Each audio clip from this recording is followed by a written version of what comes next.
Serangan demi serangan terus dibalas, sementara korban di kedua belah pihak terus bertambah. Seberapa jauh konflik Iran, Amerika Serikat akan berkembang? Dan apakah kawasan Timur Tengah kini berada di ambang perang yang lebih luas? Kita bahas bersama Evata Filomeno, dosen ilmu politik Universitas Udayana.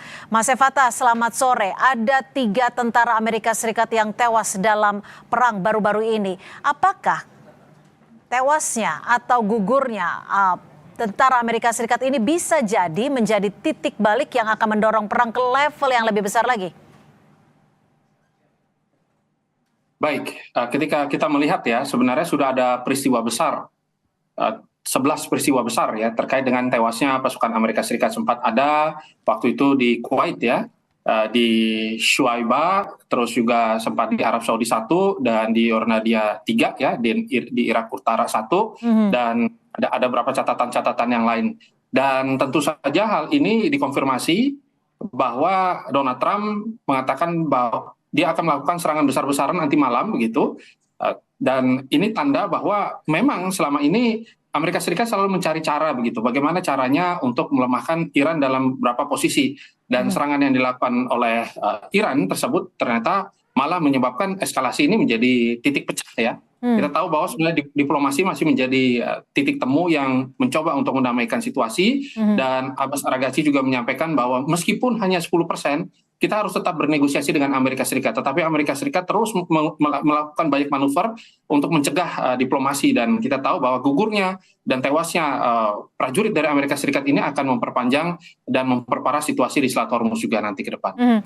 Jika situasi akan semakin memanas, tidak hanya di Selat Hormuz, tapi juga antara Amerika Serikat dan Iran, seberapa besar peluang Iran ini akan terus membalas setiap serangan Amerika Serikat?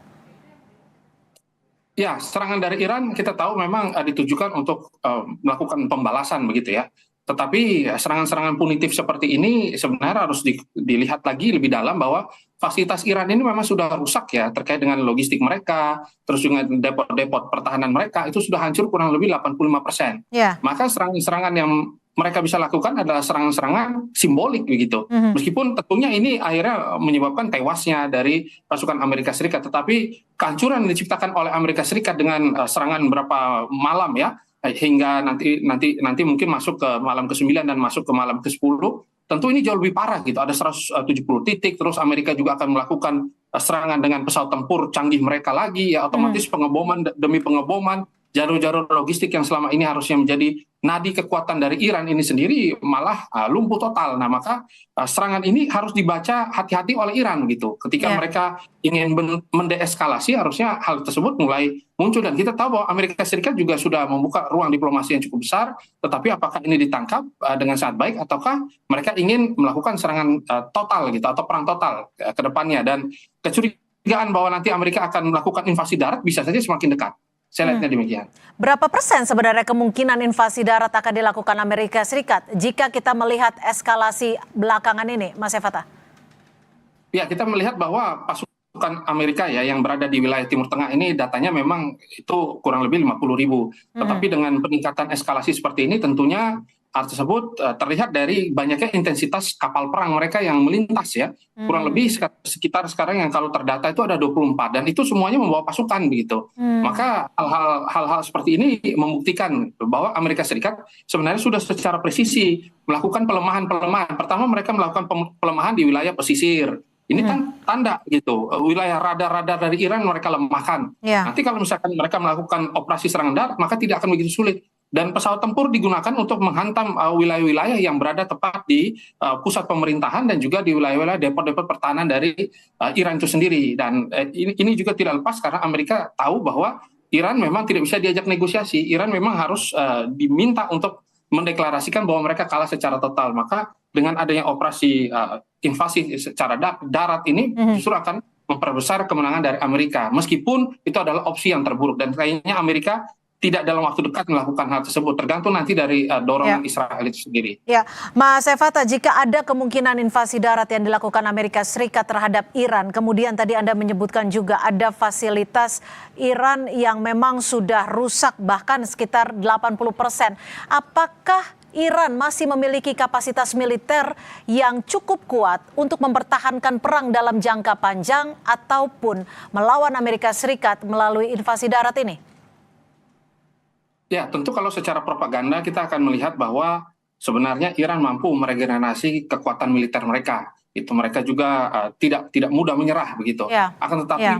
pada kenyataannya itu Amerika justru terus ya memaksa Iran untuk menguras biaya perang mereka. Itu kita tahu bahwa Iran ini mengalami kelangkaan air. Iran juga mengalami kondisi yang cukup pelik. Nilai rial itu di pasar gelap maupun di pasar secara total begitu jatuh, anjlok ya, dan juga perekonomian mereka yang sudah tercekik lama begitu. Dan kita lihat juga bahwa ternyata ketika Iran mau melakukan sesuatu dipelototi juga oleh India dan juga Cina begitu yang memiliki kepentingan di Selat Hormuz, karena Selat Hormuz ini membawa 20% energi bagi dunia.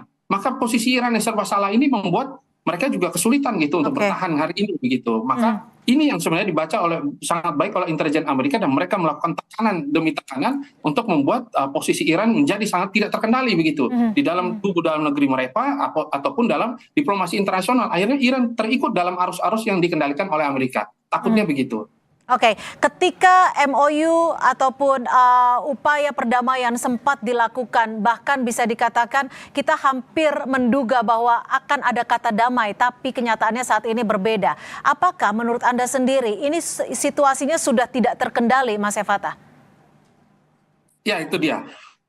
Pertama, bahwa memang pengendalian politik di dalam tubuh Iran ini tuh tidak terkonsentrasi dengan baik lagi ya. Awalnya kan kita melihat bahwa ketika serangan demi serangan, true promise ya, yang akhirnya namanya berubah ya, terus dengan pola-pola yang begitu sangat ciamik, tetapi dalam kenyataannya begitu, posisi daya tawar ya di dalam tubuh politik Iran ini menjadi carut marut begitu, sehingga basis-basis otonom ya, pasukan IRGC ini melakukan retaliasi tanpa koordinasi begitu.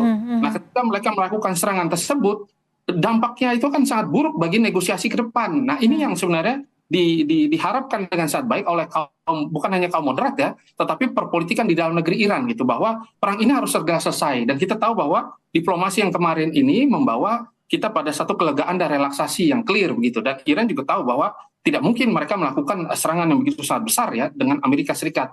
Tetapi serangan yang muncul ini adalah serangan yang bisa saja ya, sebenarnya kan ada beberapa titik yang tidak merupakan serangan dari Iran, tetapi diklaim oleh Amerika adalah serangan dari Iran begitu. Nah, ini kan ini fakta bahwa Amerika terus mencari kambing hitam. Amerika melakukan banyak manuver untuk memperbolehkan mereka melakukan serangan agar mereka terlepas dari sanksi internasional gitu. Nah, inilah merupakan situasi yang cukup pelik, dan situasi ini tampaknya terkooptasi oleh negara-negara yang punya kepentingan ya untuk mengacaukan harga pasar, harga minyak, dan juga terkait dengan sekuritas yang berada. Oke, Mas Efata, singkat saja, kita tahu bahwa Iran kerap menggunakan strategi perang asimetris. Lalu apakah strategi Iran saat ini lebih mengandalkan perang langsung atau justru perang melalui kelompok-kelompok sekutunya di kawasan, Mas Efata? Singkat saja. Ya, sebenarnya harapan dari Iran adalah nanti ke depannya ya, Lebanon juga melakukan agresivitas di wilayah utara ya. Akan tetapi tentu Lebanon ya dengan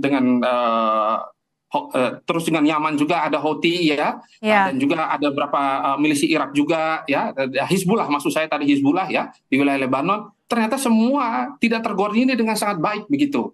Hal ini tidak pas karena serangan-serangan yang dilakukan kadang justru malah memicu dan juga membuat situasi Iran semakin buruk begitu. Awalnya kita melihat perang ini masih berada pada posisi yang ya mungkin berapa persen itu Iran bisa melakukan serangan balik. Tetapi dalam kondisi hari ini gitu, ketika justru Amerika Serikat yang menggunakan war of attrition, ini tanda bahwa strategi dari Iran itu dikopi oleh Amerika, dan Amerika tahu bahwa Iran akan kehabisan darah ke depannya begitu. Maka tampaknya kali ini akan sangat sulit bagi Iran untuk bertahan.